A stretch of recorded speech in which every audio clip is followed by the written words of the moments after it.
Assalamualaikum warahmatullahi wabarakatuh. Perkenalkan, nama saya Rina Iza Sabrina, NIM 24951240111, Prodi Sistem Informasi, Fakultas Teknologi Informasi, Universitas Hasyim Asy'ari, Tebu Ireng, Jombang.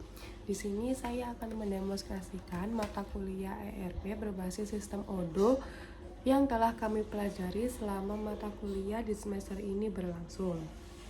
Di sini saya telah membuat toko buku Rumah Ilmu dan saya akan mendemonstrasikan sistem yang ada di dalamnya. Pertama, kita bisa mengakses web Odo di situs web Odo resmi seperti ini di Google ataupun di web yang lainnya. Lalu apabila kita sudah ada di dashboard Odo, kita bisa mendaftarkan akun kita dengan login di sini. Tapi di sini karena saya telah login, maka saya telah mempunyai akun Odo. Tapi apabila teman-teman belum login, teman-teman boleh login terlebih dahulu menggunakan akun Gmail teman-teman ataupun akun yang lainnya. Di sini apabila teman-teman belum login, teman-teman bisa mulai gratis dan memilih aplikasi atau modul yang akan teman-teman pelajari atau yang akan teman-teman ambil. Saya di sini akan menjelaskan tentang 3 modul utama, yaitu sales, post, dan juga inventaris atau inventory. Nah, apabila teman-teman sudah login, teman-teman bisa memilih aplikasi yang teman-teman mau, seperti sales, post, dan juga inventaris. Nah, inventaris ini adalah sebagai wadah untuk menambah produk atau menambah inventaris teman-teman yang ada di dalam sistem tersebut. Sedangkan point of sale itu digunakan untuk sebagai kasir digital yang menghitung seluruh produk secara real time. Sedangkan sales adalah penjualan otomatis yang dilakukan pada sistem saat berjalan. Nah, setelah memilih aplikasi, teman-teman bisa mengklik lanjut dan meneruskan atau melanjutkan langkah-langkah berikutnya. Di sini karena saya telah memiliki akun, saya akan menghubungkan database yang telah saya buat.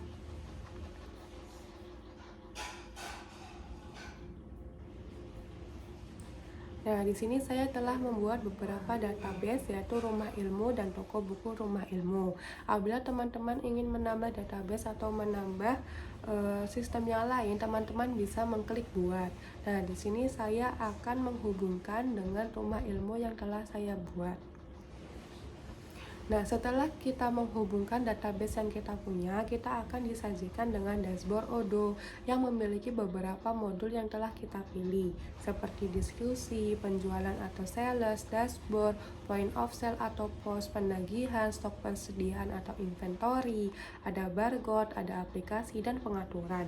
Di pengaturan, kita bisa mengupdate info perusahaan ataupun info yang ada dalam sistem kita, seperti nama perusahaannya apa, lalu emailnya apa, lalu mengundang user atau siapa aja yang akan mengakses web ini atau perusahaan ini, dan yang lain-lain. Ada izinnya juga. Di sini teman-teman bisa mengedit atau mengupdate informasi yang ada pada pengaturan. Seperti ini, misalnya di pengaturan umum, nama perusahaannya Rumah Ilmu terdapat di Indonesia. Nah, di sini teman-teman bisa mengupdate info itu di sini.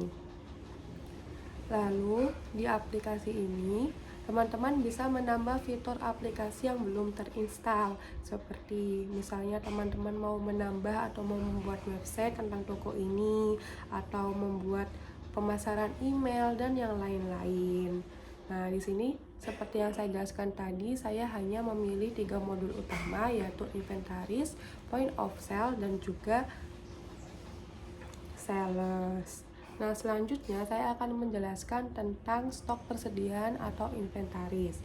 Di stok persediaan, kita bisa melihat persediaan yang kita punya atau data produk yang kita punya. seperti ini.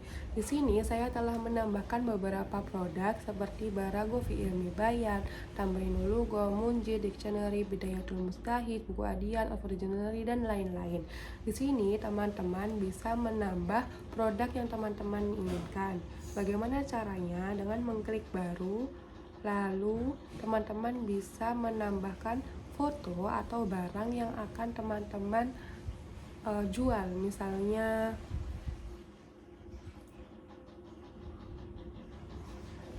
ini ya. Nah, teman-teman bisa memberikan nama, misalnya nama bukunya, nama produknya adalah Bulughul Maram. Nah, di sini teman-teman bisa menambah kuantitas atau stok persediaan pada barang. Misalnya di tangan kita atau di toko kita ada 15. Lalu harga jualnya misalnya 170.000. Nah, di sini maka pajak penjualannya karena 12% non-luxury good, maka pajak penjualannya itu akan dijual seharga Rp188.700 termasuk pajak. Nah, karena ini auto save, maka dia akan menge-save apa yang kita buat secara langsung. Di sini kita bisa melihat penjualannya, lalu kita bisa melihat harganya seperti ini, lalu stok persediaannya, akuntansinya, dan yang lain-lain.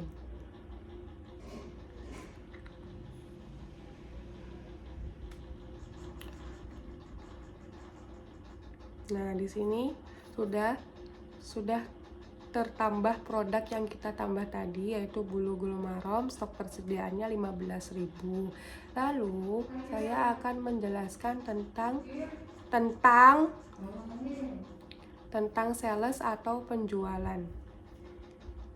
Di sini saya sudah pernah membuat penjualan ataupun penawaran yang telah terkirim seperti ini. Pelanggan umum, order penjualan 83.000, ataupun yang kita kirim ke penerima. Di sini kita bisa menambah pelanggan baru. Misalnya pelanggan itu Rina. Terus kita bisa menambah produk yang diorder.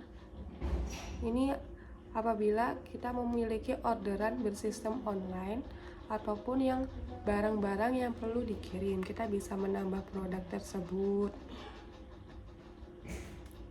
Nah, di sini kita bisa menambah kuantitas atau berapa jumlah barang yang perlu dikirim atau kita berikan kepada customer.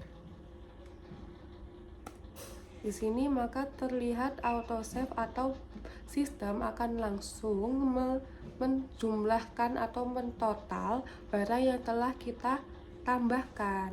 Nah, kita bisa mencetaknya ataupun mengirim struk ini. Misalnya kita kirim, maka outputnya akan menjadi seperti ini. Misalnya kepada Gramedia Indonesia atau pelanggan umum, lalu kita bisa kirim.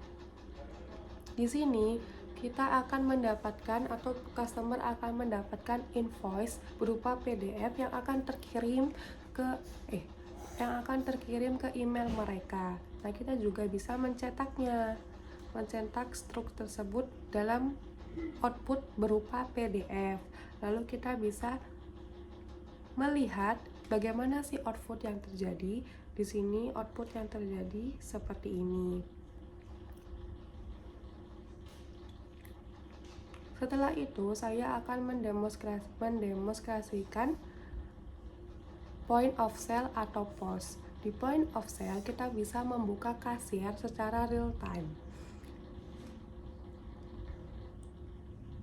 Kita bisa melanjutkan penjualan. Nah, di sini ada beberapa buku yang telah saya masukkan ke jumlah produk atau ke toko buku saya. Di sini teman-teman bisa menambahkan buku yang telah saya tambahkan seperti Munjid dan Oxford. Misalnya customer membeli 2 barang ini, teman-teman bisa menambahkan ini lalu menambahkan pembayarannya. Kita mencari bagaimana cara kita membayar, misalnya mau pakai kas, kartu, atau akun pelanggan. Misalnya pakai kas, kita bisa memvalidasinya.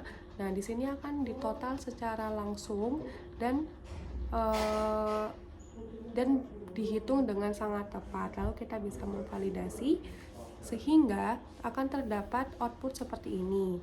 Nah, di sini kita bisa mencetak kwitansi atau struk, mengirimkan struk ataupun mengeditnya. Misalnya kita cetak, maka sistem akan memberikan output cetak struk seperti ini. Lalu misalnya kita mengirim kwitansi, kita bisa mengirim kwitansi atau output struk yang tadi ke email pelanggan kita. Kalau sudah, kita bisa mengklik lanjutkan dan akan kembali ke sistem kasir yang terjadi. Lalu kita menutup kasir.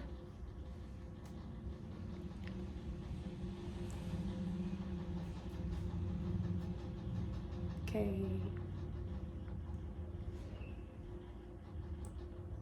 Kita kembali ke dashboard Odoo.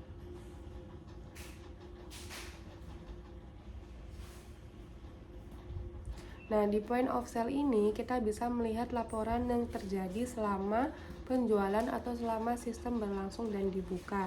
Misalnya laporannya itu jumlah order, itu ada berapa, kita bisa melihat grafik yang ada.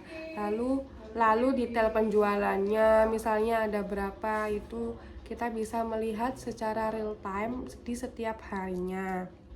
Ini juga bisa dicetak, nanti output cetaknya berupa PDF. Lalu laporan sesi dan waktu persiapannya. Laporan sesinya itu tuh tidak bisa kita lihat dikarenakan karyawan di sini atau di sistem ini hanya satu orang, jadi tidak bisa kita lihat. Lalu waktu persiapannya juga. Kita juga bisa melihat laporan di sales. Lalu bagaimana laporan sales? Laporan sales itu isinya ada penjualannya, jadi grafik penjualan di setiap harinya secara real time. Lalu ada sales personnya. Sales person itu siapa yang membeli atau paling banyak membeli atau berinteraksi terhadap produk kita atau penjualan produk atau sistem kita. Lalu ada data atau laporan produk yang di sini di laporan produk kita bisa melihat berapa banyak atau peluang apa yang terjadi pada produk kita. Jadi kayak balagolomar, ternyata di sini itu adalah mujit yang paling banyak dibeli. Lalu laporan terhadap pelanggan apa aja atau siapa saja yang banyak membeli atau berinteraksi dengan toko kita. Nah, jadi teman-teman, alhamdulillah saya telah menjelaskan 3 modul utama yang telah saya pelajari atau yang telah kita pelajari pada saat mata kuliah ERP berlangsung di semester ini. Apabila saya ada salah, baik kesalahan kata maupun perbuatan, disengaja ataupun tidak, mohon dimaafkan. Dan apabila penjelasan saya kurang baik atau kurang jelas ataupun ada yang salah, boleh ditambahkan, dan juga mohon maaf sebesar-besarnya. Dan semoga di kemudian hari saya menjadi lebih baik. Terima kasih atas perhatian semuanya. Saya akhiri. Wassalamualaikum warahmatullahi wabarakatuh.